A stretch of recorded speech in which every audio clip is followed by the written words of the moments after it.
नमस्कार साथियों, आप देख रहे हैं लोक समाचार फलोदी। मैं पत्रकार संतोष व्यास।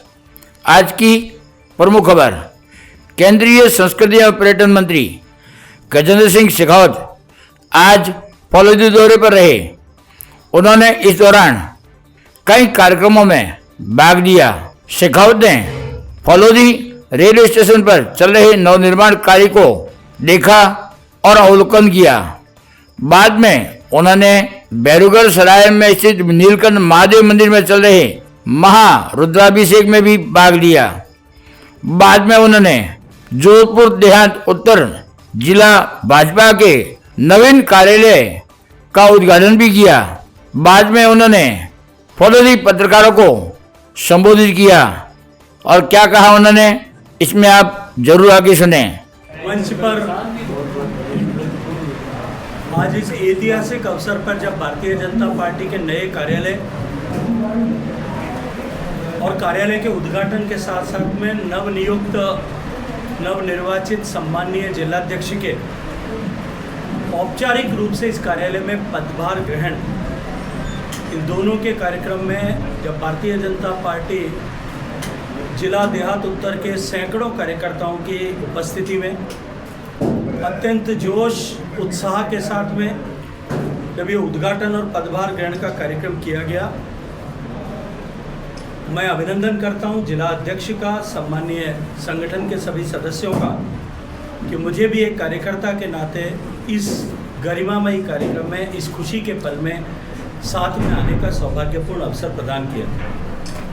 भारतीय जनता पार्टी की कार्यपद्धति में कार्यकर्ता, कार्यकारिणी, कार्यक्रम, कोष और कार्यालय, इन 5 क की विशिष्ट महत्ता जो है वो बताई गई है। ऐसा माना गया है कि इन 5 क के आधार पर भारतीय जनता पार्टी अपने विचार को पुष्ट करते हुए अपना लक्ष्य कि हम भारत को विश्व का सबसे शक्तिमान, सबसे सशक्त, सबसे समर्थ, सबसे समृद्ध देशों की श्रृंखला में ले जाकर के खड़ा करें।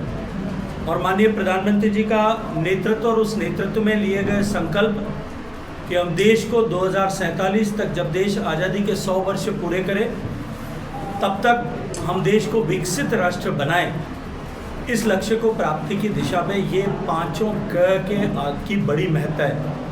मुझे प्रसन्नता है कि नया कार्यालय खुला है। भारतीय जनता पार्टी की नई ऊर्जावान अध्यक्ष भारतीय जनता पार्टी के इस क्षेत्र को मिली है। निश्चित रूप से जब कुछ नया आता है, चाहे वो नया कार्यालय है, चाहे वो नई कार्यकारिणी है, चाहे वो नया कार्यकर्ता है, चाहे वो नए जो है कार्यक्रम है, वो नवीनता हमेशा ही नया उत्साह लेकर के आती है, नई ऊर्जा लेकर के आती है और नया आत्मविश्वास लेकर के आती है, नई दृष्टि लेकर के आती है। भारतीय जनता पार्टी नई ऊर्जा, उत्साह और आत्मविश्वास के साथ में सम्मानीय ज्योति जी के नेतृत्व में आने वाले समय में इस क्षेत्र में काम करेगी। हम सब कार्यकर्ताओं ने आज संकल्प लेकर के तय किया है कि सम्मानीय ज्योति जी के नेतृत्व में भारतीय जनता पार्टी यशस्वी हो, भारतीय जनता पार्टी का विस्तार और विचारधारा का व्याप और बढ़े। हम सब संकल्पबद्ध होकर के इसके लिए काम करेंगे। और टूरिज्म, क्योंकि राज्य सरकार का विषय है संविधान प्रदत्त व्यवस्था के अनुरूप, और पैलेस एंड व्हील्स का संचालन भी राजस्थान की राज्य सरकार आरटीडीसी के माध्यम से करती है। निश्चित रूप से जब रामसर साइट फलोदी में बनी है, तब आने वाले समय में टूरिस्ट की डिमांड और विशेष रूप से खींचन में, सर्दियों में जो डोमिसाइल क्रेन आती है, यहाँ ऊर्जा जो आती है, उसको लेकर के इसको एक पर्यटक स्थल की तरह विकसित किया जा सके।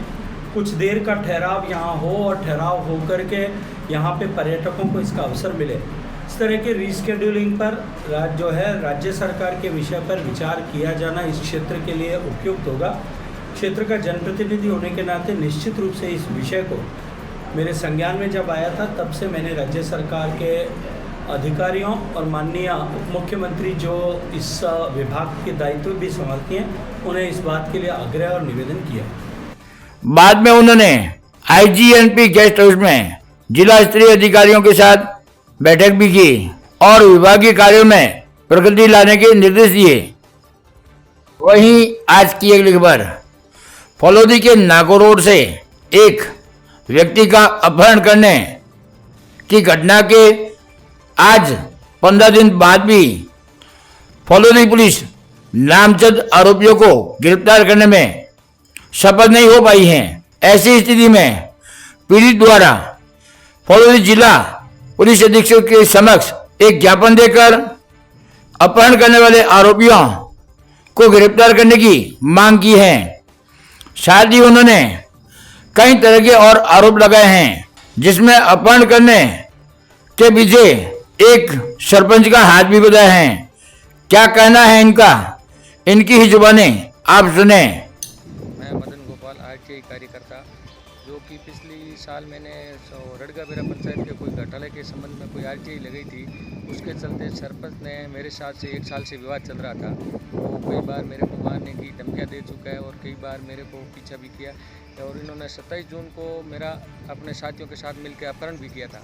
अपहरण करके इन्होंने मेरे साथ मारपीट करके और ये पुलिस की नाकाबंदी दे के उन्होंने मेरे को रात को 4 घंटा रख के बाद में छोड़ भी दिया था। और इन्होंने पिस्टल और रिवाल्वर इनके साथ थी और ये अपनी गाड़ियों से लेस होके आए थे। और अभी तक इनकी जो मैंने आज ज्ञापन देने आया हूँ एसपी के, इधर मेरे साथ 12 दिन से अभी तक कोई न्याय नहीं मिल रहा है और जान से मारने का खतरा है और अभी तक कोई न्याय नहीं मिला है। इसीलिए मैं अपने एसपी साहब को ज्ञापन दिया हूँ और आगे मैं जो भी कार्रवाई है उचित कार्रवाई करने के लिए मेरे को आश्वासन दिया है। बाकी अभी तक कोई कार्रवाई नहीं हुई है, नहीं इनकी कोई गिरफ्तारी हुई है। और ये सरपंच अभी मेरे के पीछे जान से मारने की पूरी कोशिश में लगे हुए हैं और मेरे को जान से खतरा है। वहीं आज केंद्रीय मंत्री और जोधपुर सांसद गजेंद्र सिंह शेखावत ने जैसलमेर से चलकर जयपुर के लिए नियमित रूप से ट्रेन को लेकर आज प्रेस वार्ता में क्या कहा, आप ही सुने इनकी जुबानी। के पहले रात्रि की जो ट्रेन चलती थी कोविड के बाद में, वो हमारी मालानी एक्सप्रेस जो है और इधर रुणीचा एक्सप्रेस नाम से दो ट्रेन चलती थी, वो जोधपुर में क्लब होती थी, वो बंद हुई है। हम निरंतर रेलवे के साथ में बात कर रहे हैं, लेकिन दिल्ली के कंजेशन के चलते हुए वो अभी फलीभूत नहीं हो पाया है। लेकिन मैं ये मानता हूँ कि जिस तरह का विश्वास और भरोसा माननीय रेल मंत्री जी ने दिलाया है, आने वाले समय में निश्चित रूप से हमारी डायरेक्ट कनेक्टिविटी विद जैसलमेर से लेकर के जयपुर तक और दिल्ली तक हो, इस मांग को सकारात्मक रूप से हम पूरा कर पाएंगे।